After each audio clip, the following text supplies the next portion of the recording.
Martin Molloy with Mick Molloy and Tony Martin. And today she's Australia's spy granny, and we've got an exclusive interview with her. Has she been passing knitting patterns onto the Russians? We'll find out. Also, Mick salutes Australia's latest Nobel Prize winner. We'll reenact that 60 Minutes euthanasia debate. And we've got the latest Dax Down work from those raunchy royals.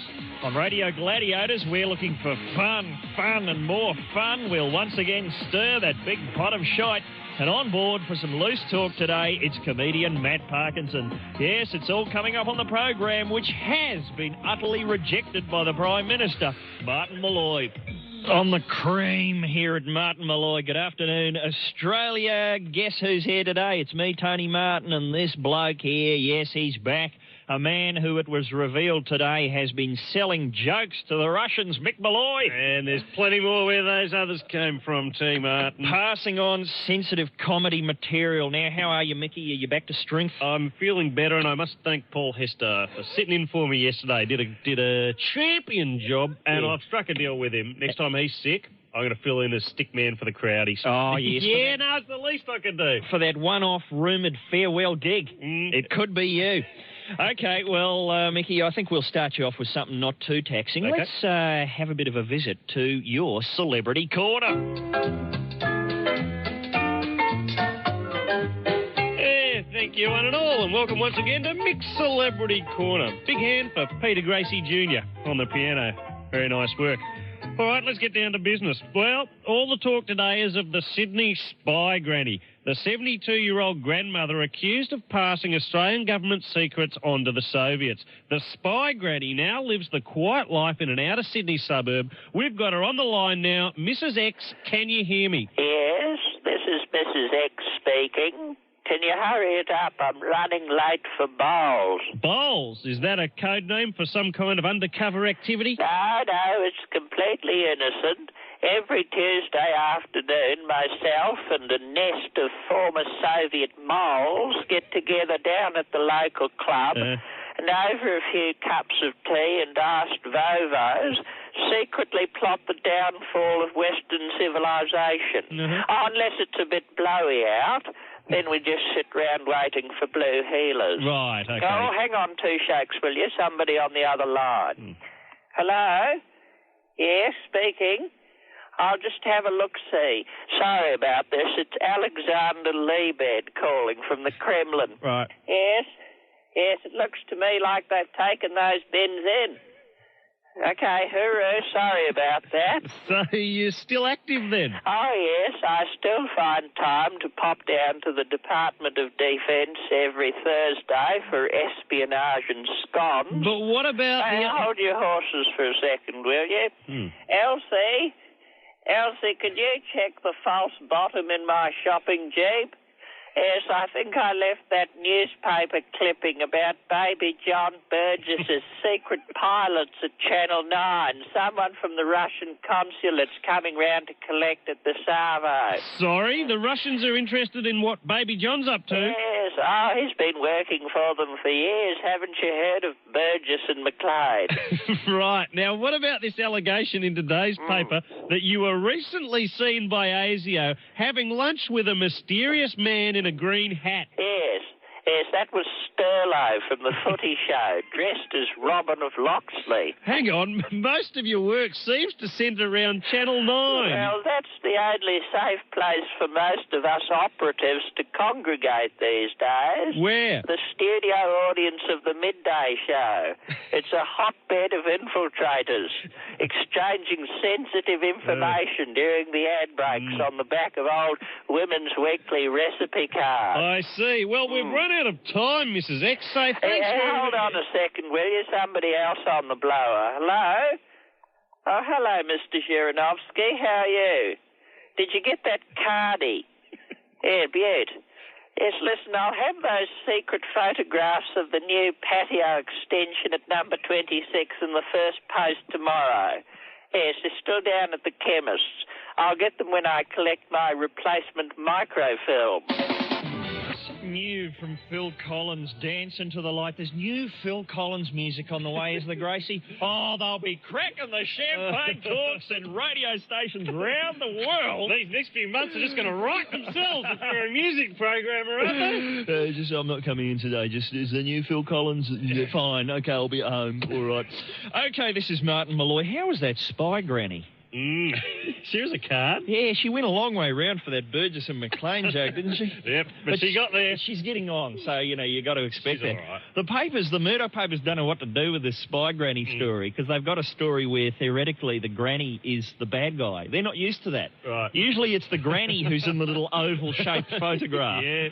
As Stuart Littlemore pointed out to us, whenever the Murdoch papers want to have someone as a bad guy, they just make sure the victim is in an oval-shaped photo. Correct. That's right, but here the oval... And you immediately hate the other. Exactly, but of course it's the granny, so they're totally confused. Is the granny the bad guy? Well, who's in the oval? And they've got Dr. Everett, the bloke she used to work for. She didn't even kill him. He's the innocent victim in all this. he's in the oval-shaped photo today.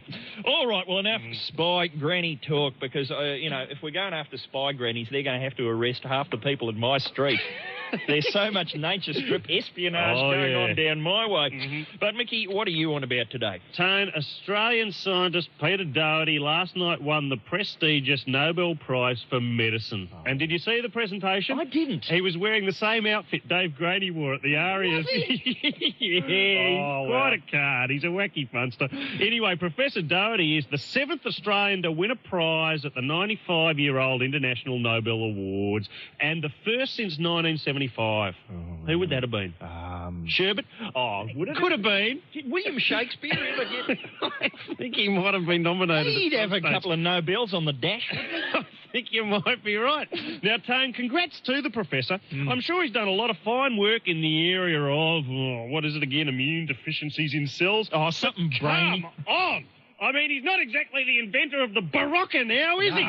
Sure, he spent 23 years hunched over a microscope down the lab, but it's not the fruits of his labour that's given me back my BB bounce, is it? No. That bloke would have spent 23 years hunched over a glass of water just waiting for the bastard to dissolve. Where's his recognition? What about the inventor of quickies? He wasn't even nominated. Nothing. What kind of games are these Nobel clowns playing? What are these, Tone?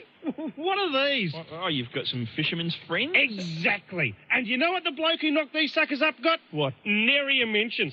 Snubbed. I'm telling you, Tone, when it comes to bagging a Nobel, it's all about who you know. Oh, yes, everyone, please stand and applaud our good friend, wink, wink, Alexander Fleming, inventor of penicillin, but nothing for the bloke who knocked up the first pair of odor readers. Deadly. It's shameless, Tone. It's absolutely shameless. If the brains behind Malanta was a card-carrying member of the snooty White Cape Brigade, he'd be the chairman of the Nobel board by now. What about Gaviscon? That's the one with the calming raft. Yeah. The calming raft, Tone. You don't think that constitutes a turning point for medicine in the 20th century? Nothing for the discoverer of the calming raft. There you go. There's a dead-set genius out there walking the streets, Tone, who had the vision and drive that now enables you and me to walk into a supermarket anywhere in the world and pluck off the shelf a bottle containing both shampoo and conditioner. And do I need to tell you, his trophy cabinet is empty. Where's his gong? Couldn't even tell you what a Nobel Prize looked like. But meanwhile, Professor Doherty's sitting back at his joint polishing up a brand spanking new one, thanks to his tireless research in the area of infectious diseases. Well, here's a tip, Professor. Not all of us are working that hard. Most of us spend the whole day sitting on our arse. So if it's not too much trouble, while you're in the kitchen, how about knocking up something for the hemorrhoids? Or perhaps you don't fancy your chances in a head-to-head with the team banging out the tubes of Preparation H. Eh? Wouldn't be a little bit chicken, would you, Mr. Nobel Prize for Medicine Man? How about something for me tinea? Not up to it? How about some baby powder for the old bot-bot? No? 2 words, Professor. Tixie licks. Radio. I'm not saying nothing. Run out of ideas there. Just ignore it. It'll go away. Okay. You learn that's Alanis Morissette here at Martin Molloy. Mick, I have to ask, Sunday night, 60 Minutes had another one of their fantastic fantastic Richard Carlton debates. Do you love them? Yeah, I didn't see it, unfortunately. I'm not allowed to have a telly in the bubble. Oh, okay. So you'll have to take me through it. Understood. Well, listen to this. It was euthanasia, a very serious topic, and handled with the sensitivity it deserved. In case you didn't see the 60 Minutes euthanasia debate, I think we've got a tape of it here. Euthanasia.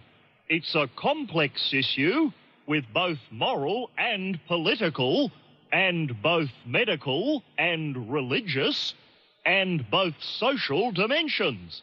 Well, that's 5, isn't it? Well, both of those 5 dimensions contribute to its complexity.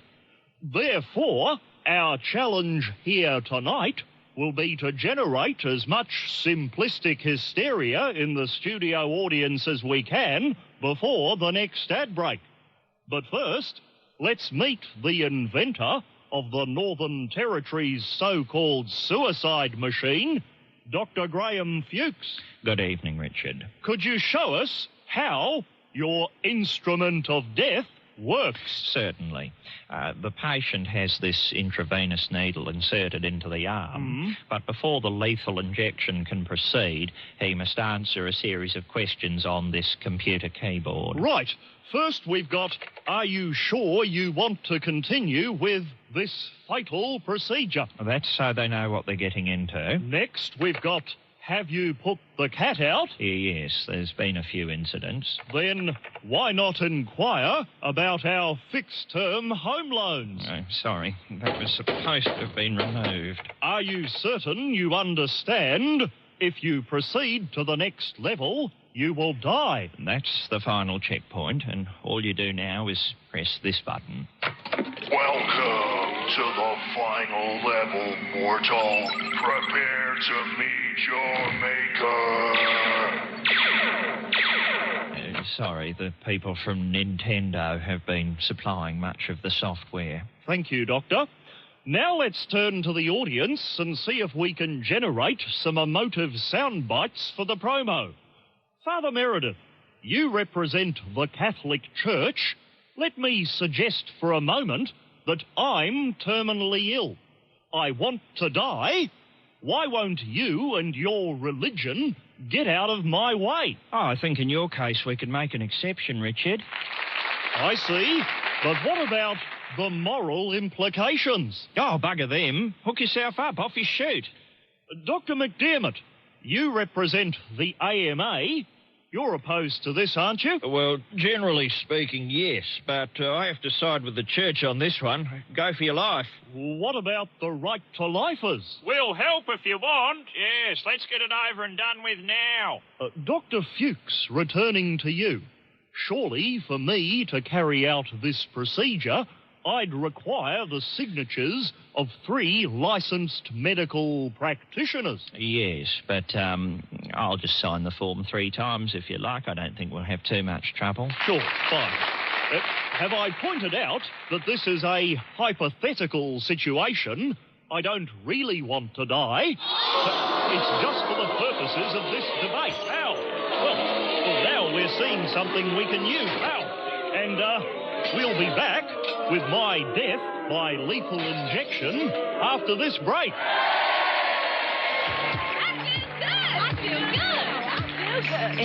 Right there with Cherish, and in the next hour of Martin Molloy. Matt Parkinson will be returning for another chit-chat, comedian Matt Parkinson. Also, Pot of Shite will be stirring that up. That went very well yesterday. It was launched in fine style. I heard it. Paul Hester was on board, Yep. and we didn't break it. The pot is intact, so we'll continue in the next hour. Also, Radio Gladiators coming up, and listen, royal news, just when you thought. More royal news. We've got to the bottom of the barrel. We've dug through it. We're heading for the Earth's core, and the news keeps coming. The Queen is seeking to minimise the damage the Duchess of York's recent behaviour has done to the monarchy. Might be a bit late for that. Yeah, I think so. Yeah, that's a bit like showing up with a carpet sweeper after Cyclone Tracy's ripped through town. The Queen is now thinking of paying Fergie's debts for her, and buying her a new home as far from Great Britain as possible. She'd be exiled and in return will be stripped of her title and banned from revealing any stories relating to her 11 years as a member of the royal family. Are there any more left? I wouldn't think so. What's left in that tank? So Fergie comes out of this deal, well, okay, doesn't think about it. Think about it. A week ago, she was $8 million in debt, no chance of paying it back, the Queen refusing to cough up a cent, having to live next door to the royal family for the rest of her life. Now, after a few revelations about her stalking Kevin Costner and a couple of, bits of pants-free work with Princess Di and a couple of bedroom utensils, suddenly the Queen's signing $10 million checks, buying a new house, sending her on an indefinite holiday miles away from those loopy Windsors. Top deal, I reckon. I'd jump at it. Beauty. And by the way, it seems Fergie's little DIY demo may have done the trick with Di. Because have you heard about this Princess Di spy video? No. You'll be seeing this on the TV news tonight, people. The embattled royal family suffered yet another blow today with the publication of pictures from a spy video of Princess Diana in a, quote, bra and panties romp with lover Major James Hewitt. The video, which also screened on national TV, shows Diana stripping down to her sports bra, passionately kissing Major Hewitt, indulging in a light-hearted cushion fight before riding round the room on the Major's back. Sounds like Princess Anne may have been giving her a few pointers. At one point in the tape, my favourite, but at one point in the tape, Diana teases Hewitt by slowly removing her tracksuit pants. Mick, have you been instructing the Princess of Wales? A few tips on the art of seduction. There you go. The video was shot through the French windows of Prince Charles Highgrove Mansion. By who, do you think? Reporters from The Sun? A TV news crew? No. By Britain's MI5 Secret Service. Right, that's important high-level government intelligence work, is it? Do you remember a James Bond film, Mickey, where 007's mission was to pop down the palace, secretly video members of the royal family on the job and slip the footage to the news of the world? They are running out of things to do now the Cold War's behind us. Is that what it's like down at MI5? Right, Red Team, what have you got today? Well, we filmed Princess Diana in her underpants. Good. We've got some nice clear shots of that wet T-shirt competition down the Hammersmith Odeon. Excellent. And 009's photocopied his ass. Good.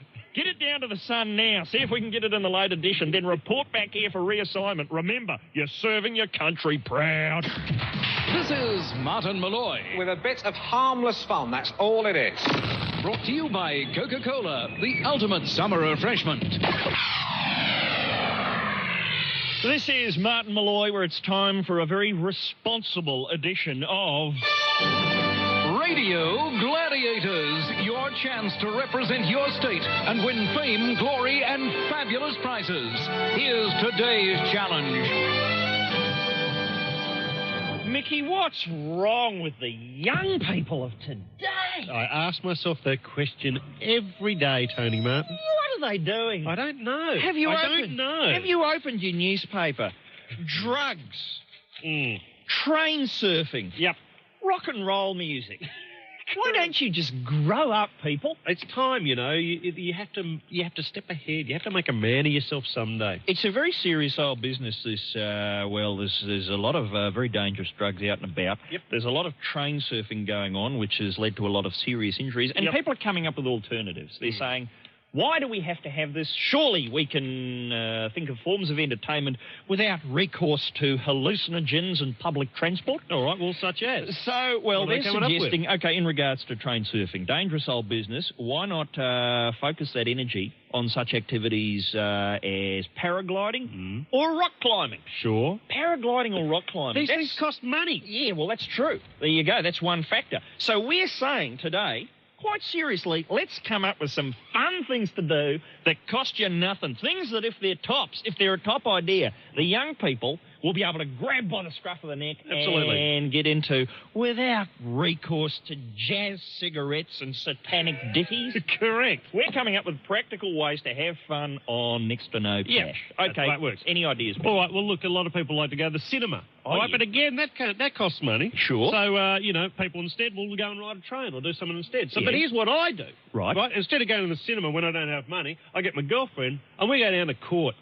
And I'll sit in the back row at the Supreme Court with a choc top and a big Coke, just go on the snog. Yeah. And the I find it a wonderful alternative. There's a bit of theatre going on. You can still, pip a few minties round occasionally. It's fun. It's free, and you feel like you're doing something good for yourself. And can you heckle? What's the protocol? Can heckle. What's the protocol? Can you roll Jaffas? You can roll your Jaffas down the aisle. If you like a performance, you can go out and present them with flowers. You can if you like. On many of occasions, I've been moved to stand on my feet and insist on more. And this is... Anyone can go down... I've never really thought Anyone, about this. it's free. You go and sit in the back of court and you enjoy yourself. Can you stand up and declare yourself to be a surprise witness? You can indeed. On one occasion, I stood up and just said, "That's a lie! A damn stinking lie!" And that was the last thing I said. Can you get 4 or 5 mates and just sit there going, "We want Teddy. We want Teddy. If you want Where's that Teddy, big bald bastard? We want a Teddy. Let's end this draw now. Neil Avedon didn't do it. you can do it. Can they? You can do it." Do they encourage... Yeah, I'll just hold the mic still, Grace. Do they encourage participation? They do. Well, that's harmless. There you go. It's a bit of fun. It's free. No recourse to that kind of other stuff I mentioned earlier. That seedy gear. All right, that's a very sensible suggestion, and I think we've run out of suggestion time, haven't we, Gracie? Okay, well, we might hang on to it. Right. And do we have a prize? Yes, indeed, we certainly do have a prize. Maybe we do have time for another. I don't know what our producer's up to. Maybe if you've got nothing to do, you can come and produce our show. It's free. Hello? Who's coming in? Look out. Is it the Magnificent Seven? No, it's the Martin Molloy Mambo Kings. It's the Magnificent Seven. They're just in a Congo line. They've let their hair down. There!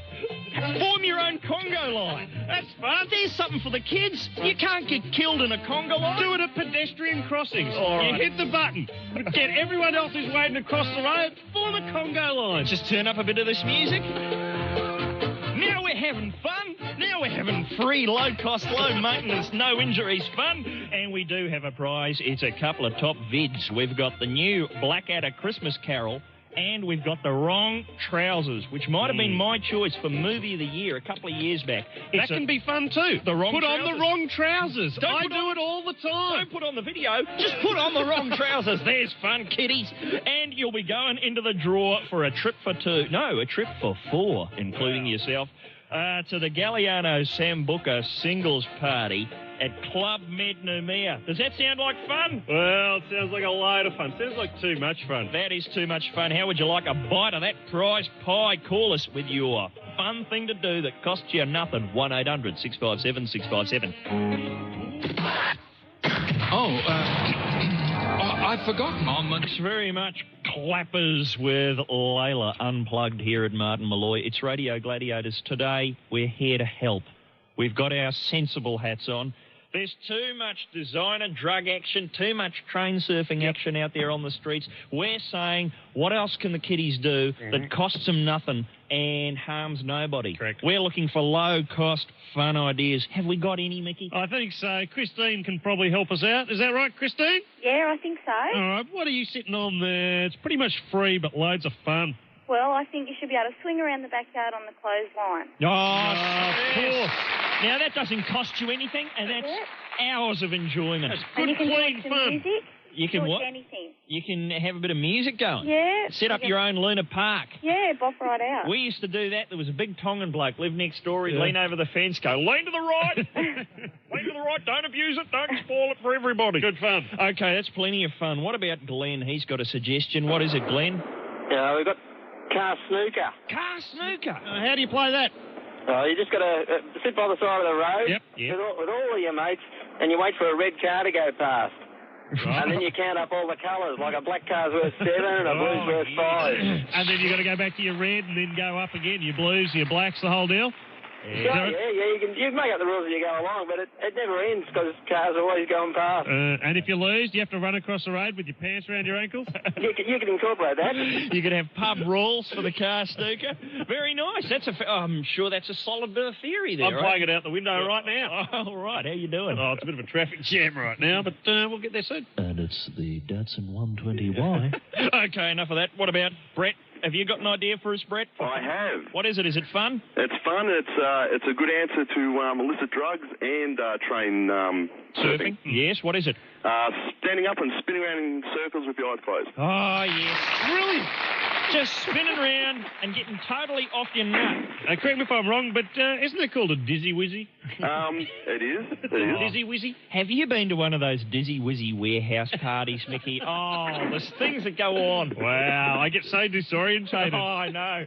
Young people with no sense of direction staggering around. That is for a good hours. idea, though, Brett. That's one of my favourite. You know, we've always gone about how poor halftime entertainment is at sports, but at the basketball, it is actually a beauty. They get someone from the crowd, they spin them around really fast, then throw them a basketball, and they have to run down the court and dunk it, and they just run off sideways into the crowd. Why not get the celebrities normally show up for them halftime entertainments? Get them all doing dizzy wizzies. Let's see Angry Anderson staggering around a footy field. Done. Okay, thanks, Brett. We like it. Mickey is next. Mickey, what's your low-cost fun idea for the young people? All right, mine is, remember in the 1980s, you pull out the old vinyl in the streets and start the music and rap dance? Oh, Those can spin around? Rap dancing or break dancing. On the sidewalk. Yeah.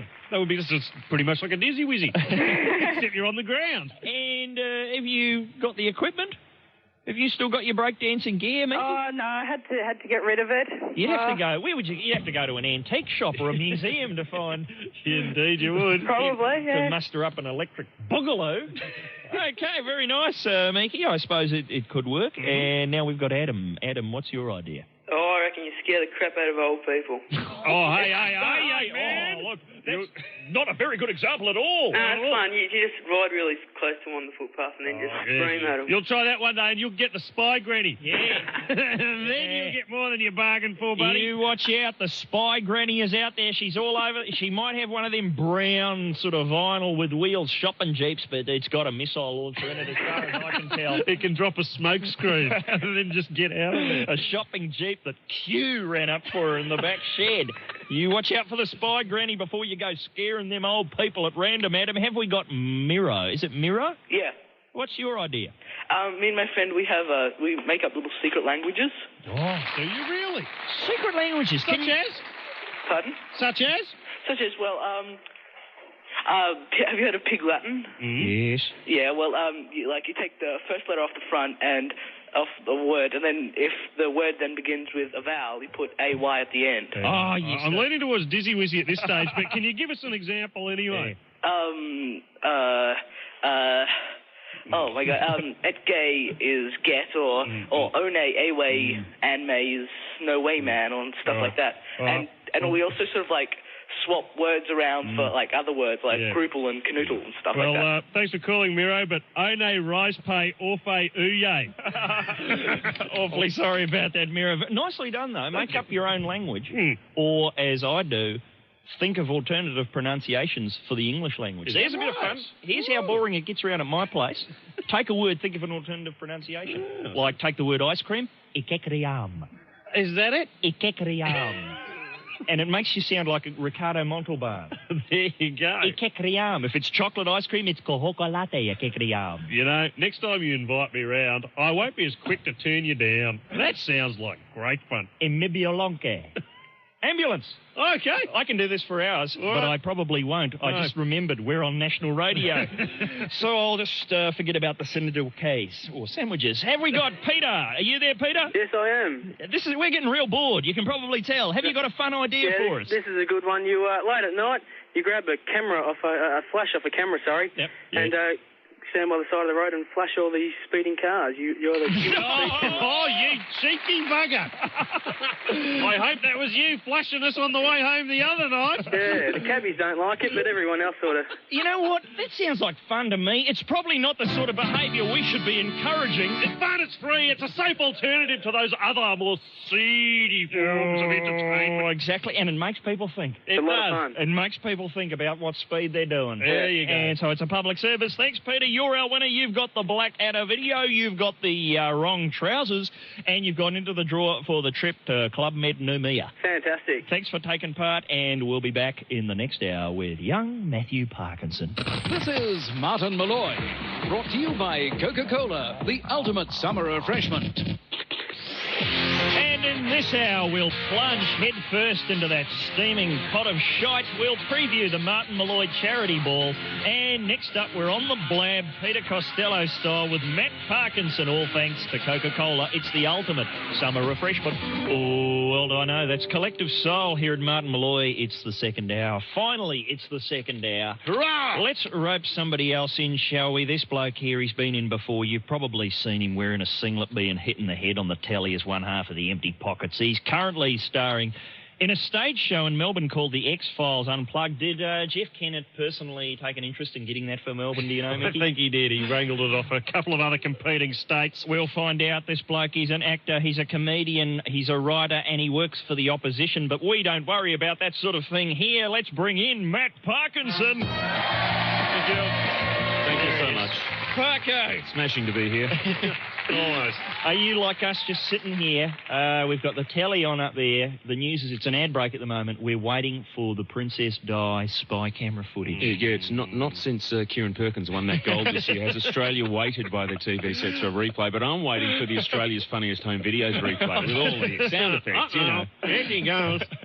What are we going to get? We're going to get Princess Di riding James Hewitt around the room like a horse. Mm-hmm. And the playful cushion fight that I'm particularly seat edge for. I want to see her peeling those tracky dacks off. Yes. Seductively removing the tracksuit pants. And it's an ad for a smoke alarm at the moment. So we'll hang in there. Parko, what have you been up to? What's this X-Files Unplugged? What do we need to know? That's happening in Melbourne at the moment. Well, I was approached by a couple of local performers, comedians, improvisers, Ross Daniels and Robin Butler, who had this idea for the X-Files, and they did have someone else lined up. They had Jeff Payne, former Neighbours star, lined up to play the part of Fox Mulder, or Duchovny or whatever. And Jeff got a gig on Pacific Drive, actually. Yes. Oh, you'll never see him again. He's out of here. You won't talk to the likes of us. He'll be a subject of the X-Files. What happened to that bloke? He disappeared off the face of the planet.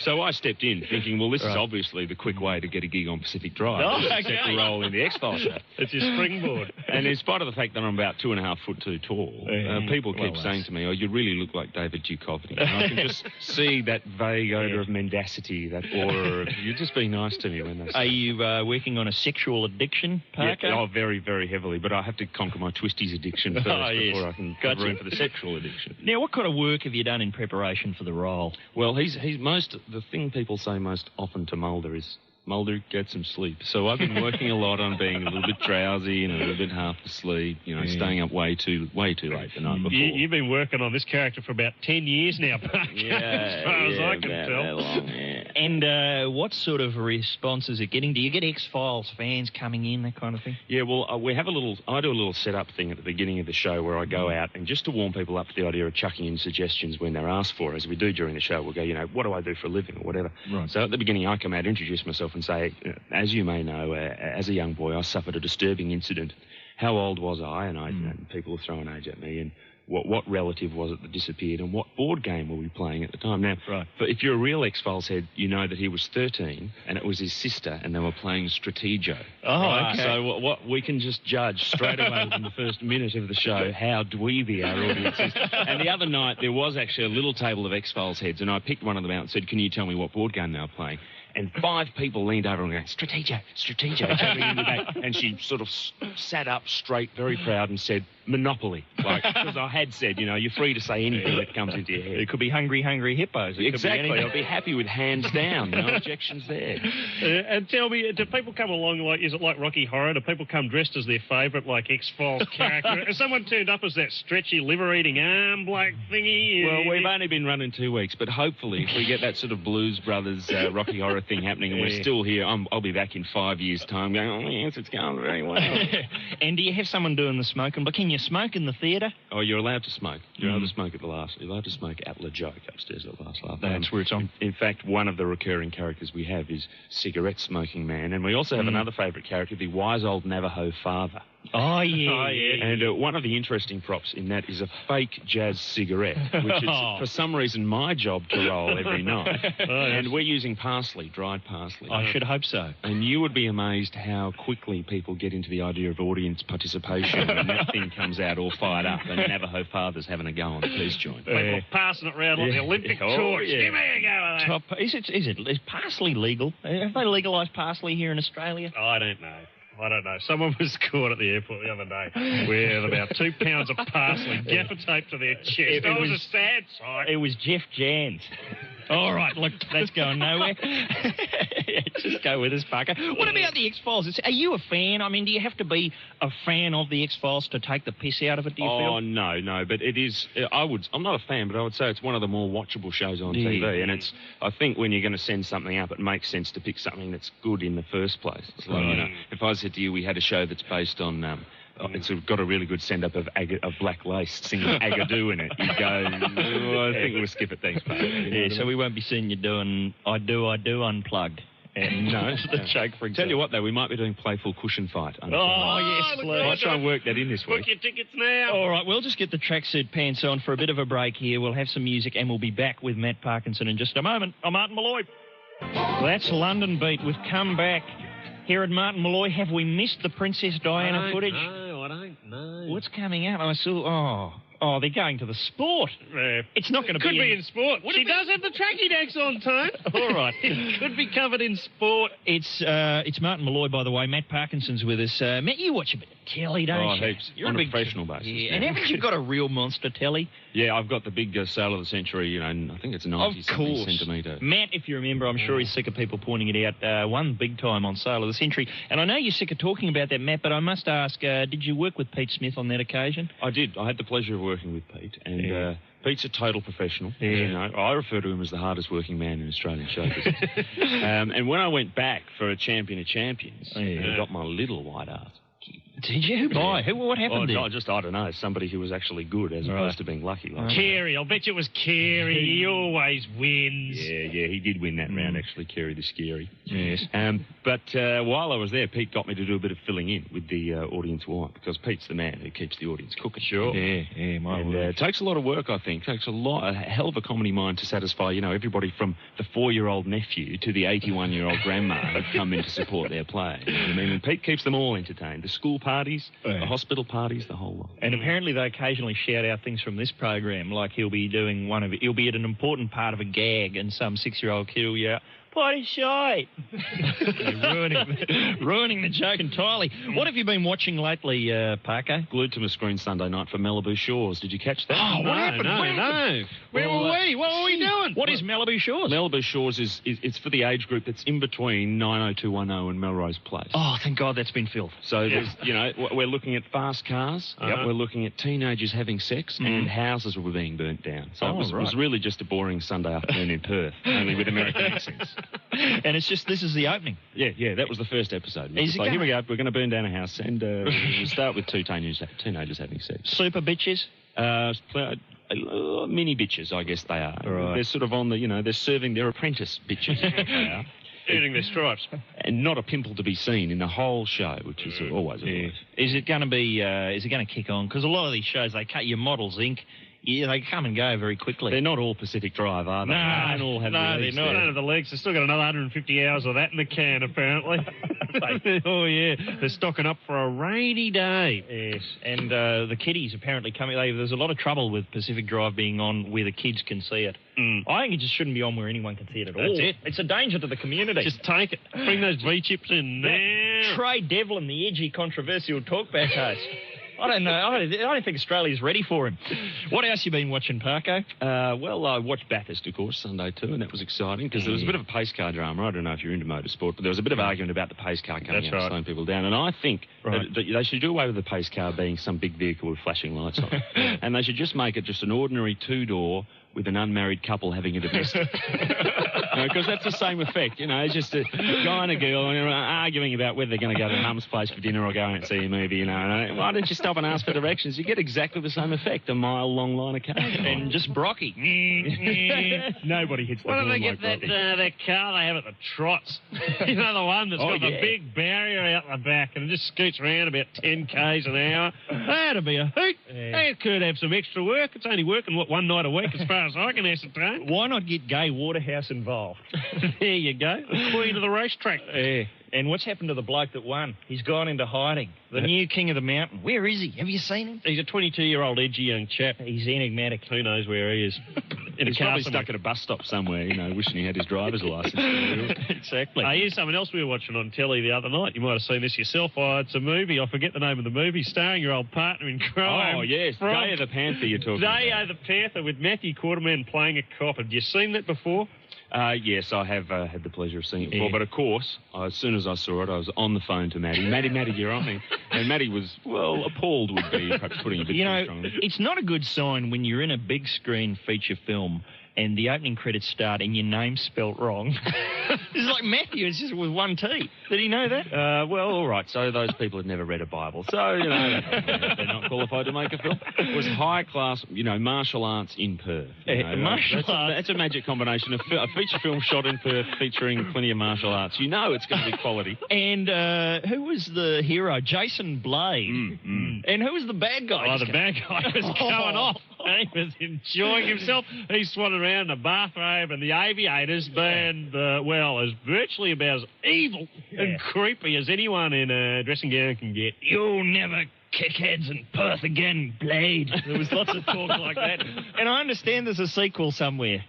Yes, Strike of the Panther. But look, I don't know how to put this to you, but I don't think Matty Quartermain's character actually survived. Made the second one. There was too much romance. Too much. I don't know if you noticed, it also had a couple of beaut flash dancing type scenes in it. The other hallmark of a mid-80s film with a girl throwing herself around doing cartwheels in a leotard, which was sexy in 1980. It was. Now, Parko, thanks for talking intellectual television in cinema with us today. We're talking TV. We're talking tonight, too, by the way, Murder 1. I don't think is it tomorrow night? That's tomorrow night. I've done it again. I did that last week. You just can't wait. You can't wait to see how it all winds up. And, Parko, what's this show again? It's X-Files Unplugged. It's for at least our Melbourne listeners at the moment. Where can they see it? They can see it at La Joke, upstairs at the Last Laugh, Smith Street, Collingwood, for the next 2 weeks. And everyone goes home happy. Oh, my word. And if you're lucky, you might even manage to get a bit of the green gunk we use as alien DNA stuck on your clothes. That's always a bonus.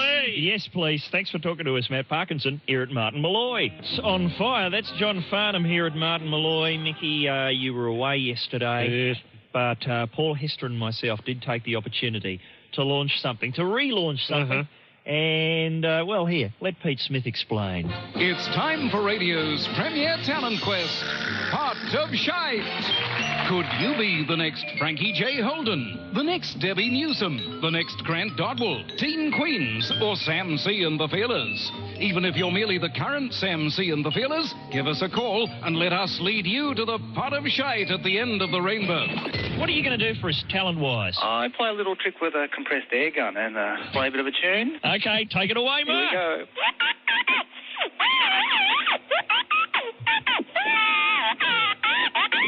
What's that, R2?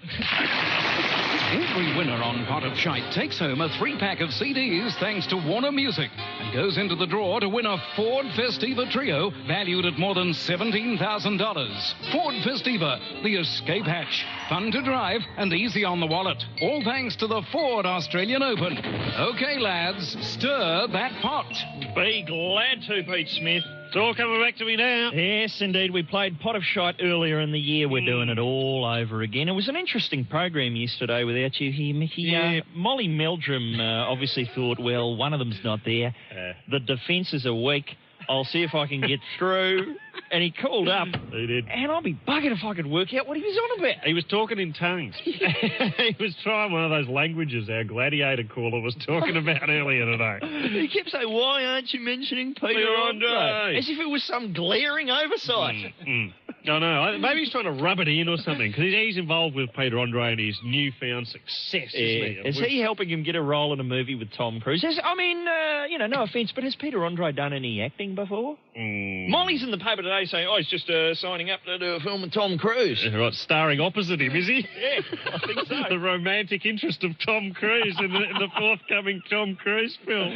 That's what I'm saying. Nicole's got the arse, and it'll be Days of Thunder 2 with Peter Andre as the sexy brain surgeon. Look enough about that. Stop it. Molly, do you suppose he calls up other people? Do you suppose, like, a newsreader is on the news, just doing the opening, ABC News, phone rings? Why aren't you mentioning Peter Andre? I'll just get through the Chechen crisis first, and then we'll get to Peter Andre. He's a menace, Mr. Meldrum. Peter Andre, if he's listening, could take part in Pot of Shite. It's just that simple. You can call us up with your talent, your musical talent, your talent in the field of impressions. We're casting a wide net. Poetry, whatever you've got, if you can play a tune on your own body. Oh, we don't care. Yep. As you heard yesterday, it was a bloke playing music, attempting to, on a compressed air gun. It's Pot of Shite. We'll accept anything. 1-800-657-657. This is Martin Molloy. We have been but little cogs in a vast and intricate machine. Brought to you by Coca-Cola, the ultimate summer refreshment.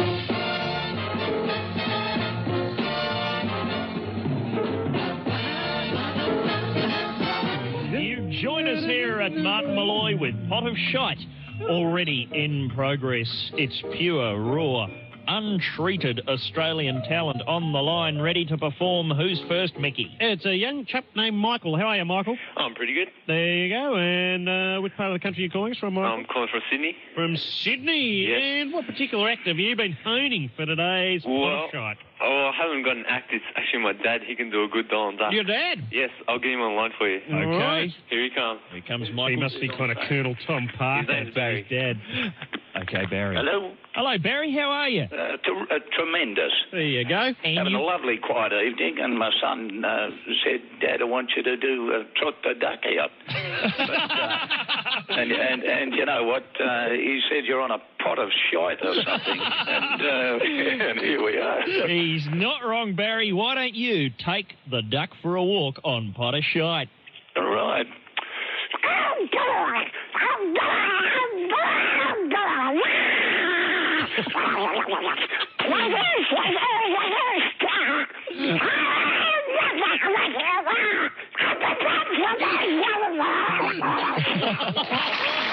It's probably enough, Barry. Put the duck away, Barry. Put the duck away. And, Barry, how long can you duck on for? Oh, I've been known to duck on for quite a while, actually. I can believe it. Barry, you're a master. And has Disney ever called on you at any stage once, you know, one of the previous voices Never of the looked duck? like calling on me. Never? All right, well, we're more than satisfied with your performance today. Hang around because you could win something. Okay, you hang in there, Barry, and indeed, Michael. Have we got Alicia on the line? Alicia! Hello. What have you got for us at Pot of Shite? I can hit my throat and just make music out of it. Oh, it's not dangerous, is it? Oh, yeah, it hurts. Gee, well, don't attempt in a gutter defeater. People say this. The people are prepared to hurt themselves on Pot of Shite because it means that much. All right, Alicia, give us a demo. Okay.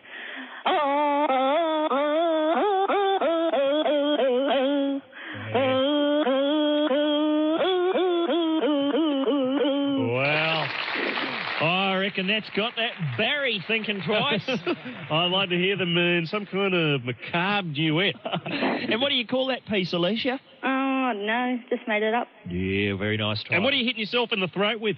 Just my hand. Just your hand? You're very clever. Okay. What's that? Someone's got a flute in the background? Is that another instrument lurking? No, it's just my sister. Okay. Well. She doesn't hurt herself deliberately to win a prize? No. Okay. What a family. Thanks, Alicia. We've got Gary now. Are you there, Gary? Yeah. What do you got for us? Well, I'm going to do not one, but 6 impersonations of performing artists, but this is those little noises they like to make in the middle of their songs. Oh, okay. It's a bit of a conceptual one. Take it away. The stage is yours. Okay, we've Gary. got James Rain to start off with, going, ah-ee. Then we've got Jimmy Barnes. Wah! Then we've got Michael Jackson. Then we've got Prince. Yeah.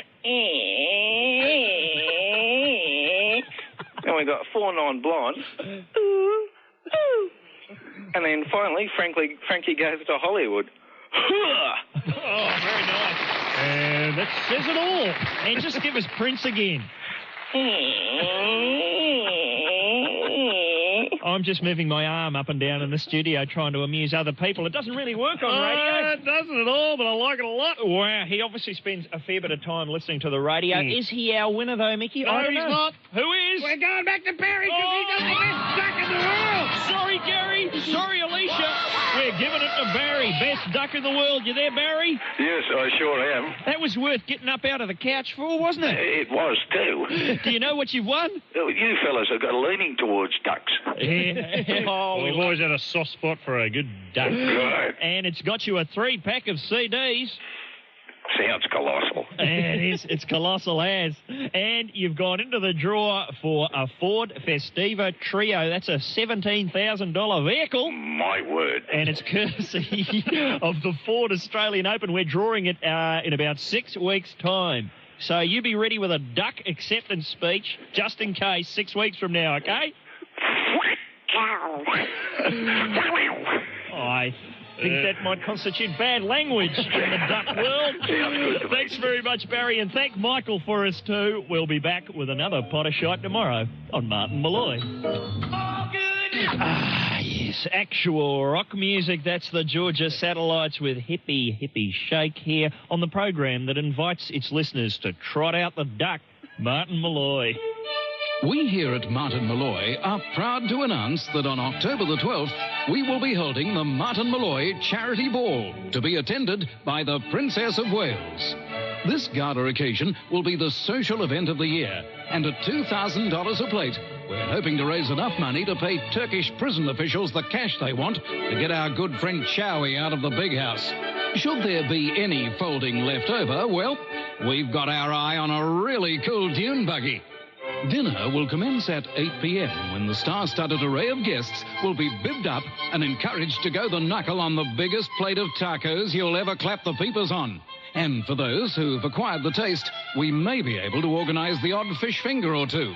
Jugs of blackberry nip will taunt you from every nook and cranny. And come midnight, we ask you to charge your glass with a drop of champers. All thanks to our brand new Method Champenois home brew kit. There's also a dodgy bowl of punch, which, if I remember correctly, was last year spiked with angel dust, thus explaining guest of honour Roger Woodward's incessant claims he was being attacked all night by giant bats.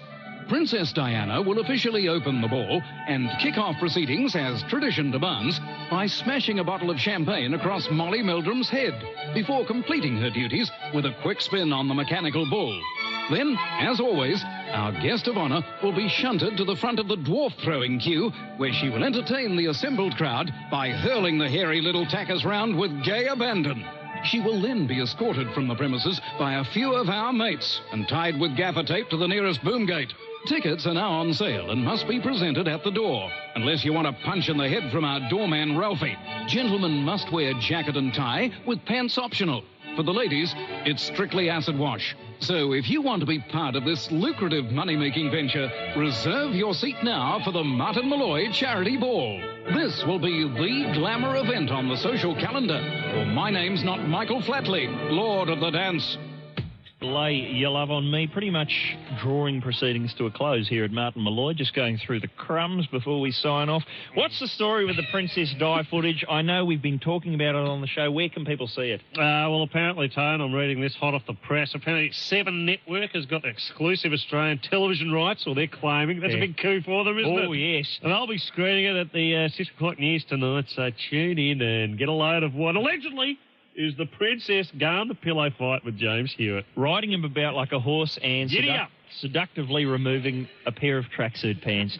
What about everything you could ever want for and more? The team at Channel 9 haven't been sitting on their hands, however. They're attempting to persuade Pauline Hanson to go on an Aboriginal walkabout for 60 minutes. I think this might be the brainchild of Kerry Ann Kennelly, who's always thinking. Yeah. And she's apparently issued an on-air challenge for Hanson to meet the targets of her political invective, i.e.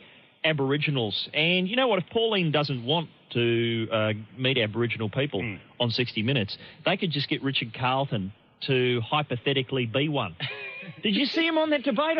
No, I want to die. He was speaking hypothetically. If he was looking for an argument, he would have been waiting a while. It was euthanasia. They could just get him to go, I'm Richard Carlton, and I'm an Aboriginal.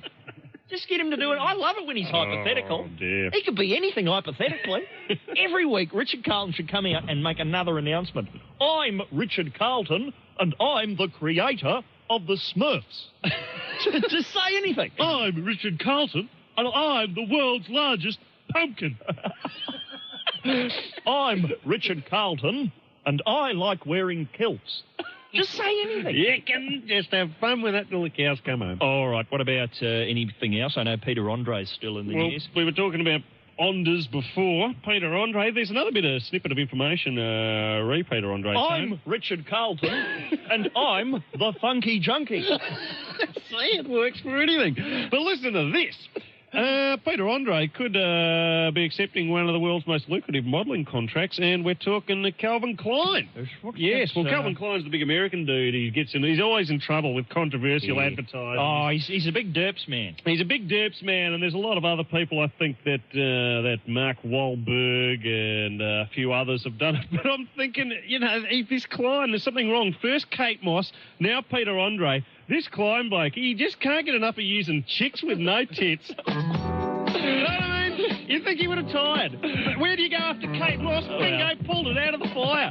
I can go one better, he said. He's topped himself. I'm not done yet. I'm Richard Carlton, and I'm the waif look. Just anything. Just choose anything. Every week he comes out, he does another reenact. Forget the euthanasia, forget your Pauline Hanson. It's just Richard Carlton claiming, I'm Richard Carlton, and I have been abducted by Muslims and forced to eat my own feces. I'm Richard Carlton, and I am Queen of the racetrack. I'm Richard Carlton, and I love to merengue. What about our guests today? We must thank, of course, Matt Parkinson, but also the Spy Granny. I'm the Spy Granny. Also, all our pot stirrers and gladiators. We'd like to invite you back tomorrow, people, when we'll be joined by a couple of the blokes from Garbage. I think Butch Vig is going to be here, and possibly Dirk Erickson also. We'll see who shows up tomorrow here at Martin Molloy. Remember, if you can't say something intelligent, for God's sake, come talk to us.